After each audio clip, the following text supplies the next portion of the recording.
Welcome to our Vodcast on depreciation and the rationale for the choice of depreciation methods. Before we can look at the two depreciation methods, straight line method and reducing balance method, we need to actually say what depreciation is. So depreciation is the reduction of the asset's value over time, due mainly to wear and tear. And a fixed asset is defined as assets that are purchased for long-term use, basically over 12 months. Okay, to have a look at the two methods, we're going to use this example here of Man United buying Jose Mourinho a car at the cost of £50,000. The estimated useful life of that vehicle will be 4 years, therefore the depreciation rate is going to be 25%. Depreciation rates vary depending on how long the company estimates the asset's going to last. So if they estimate it's going to last 10 years, it would have been 10%.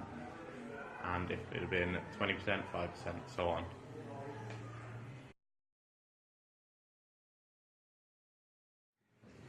Okay, so we're going to do the straight line method first. The straight line method charges an equal amount of depreciation to each accounting period.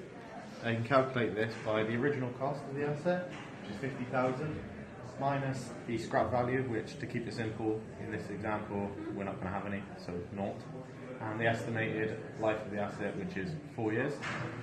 So 50,000 divided by 4, 12,500.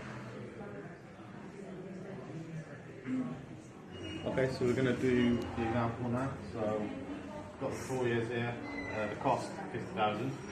Depreciation to date is nothing, it's the first year, and depreciation for the first year is going to be the 12,500 we worked out earlier. So net value will now go down to 37,500.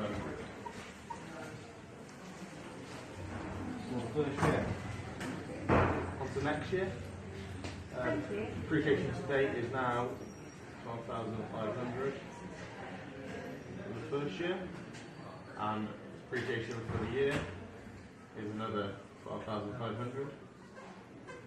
Brings the net values down to 25,000.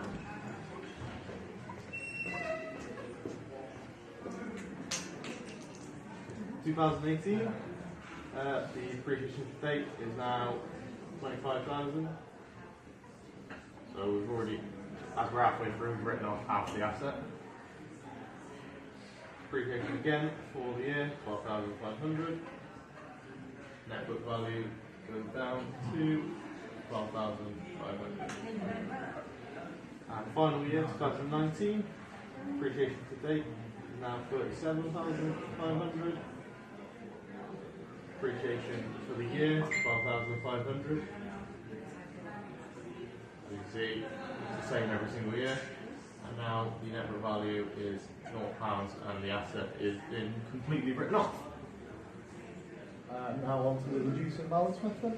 This method is different because it charges the depreciation rate on the net book value and not the original cost. This means that the depreciation is progressively declining over the years. You can work out the depreciation per annum by doing the net book value times our percentage, which is going to be the same, 25% again, so you can see the differences between the two methods.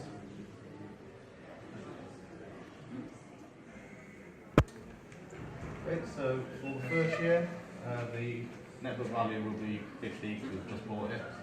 Depreciation to date is nothing, so depreciation for the year is 25% of 50,000, which is 12,500. Same as the first year of the straight line method at the moment, and net value goes down to 37,500. For the second year, depreciation to date is now 12,500. However, the depreciation for the year, this is where it differs from the other method, because now we do 25% of the net book value, which is 37,500. And that is 9,375. Which brings our net book value down to 28,125. The third year, 2018, depreciation to date is now 12,500 plus the 9,375, which is 21,875. Depreciation for the year is 25% of last year's net book value, which is 28,125. That is £7,031.25. And then that brings our net book value down to then £21,093.75. The final year, depreciation to date is now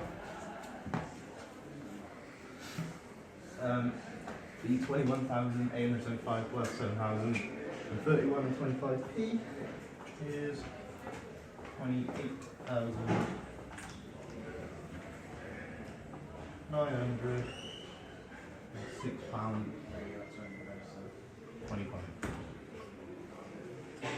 Depreciation for the year is 25% of the net book value again, which is £5,273.44.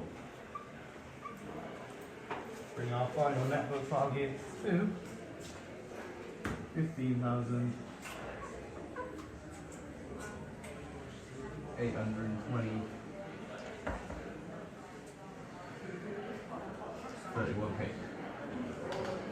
So the residual value we have left is the £15,820.31 from the asset.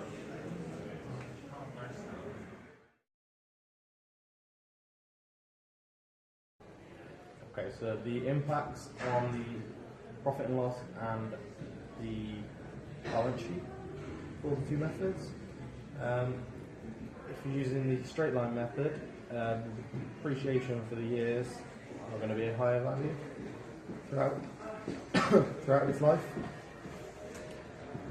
because it's constant. This means that you're going to have a higher expenses because depreciation goes in as an expense in the profit and loss. Hence, this is going to make your profits lower compared to if you were using the reducing balance method.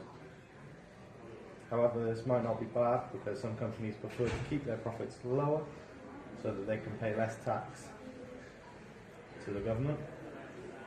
And with the balance sheet, using the reducing balance method is going to give you higher net book values, and therefore your assets will be worth more.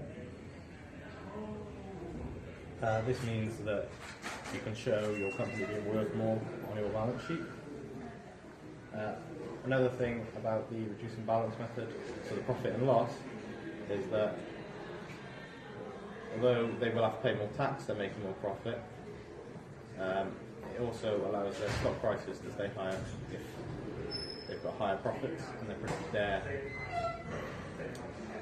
showing higher profits using that method.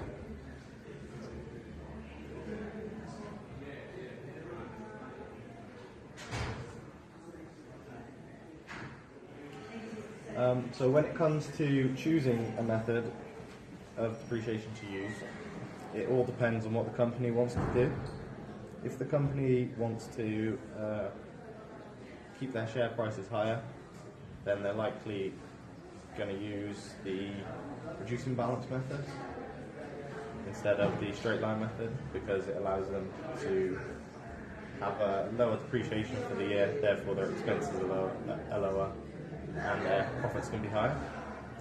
However, if they want to make sure that they pay less tax, then they're likely to go for the straight line method.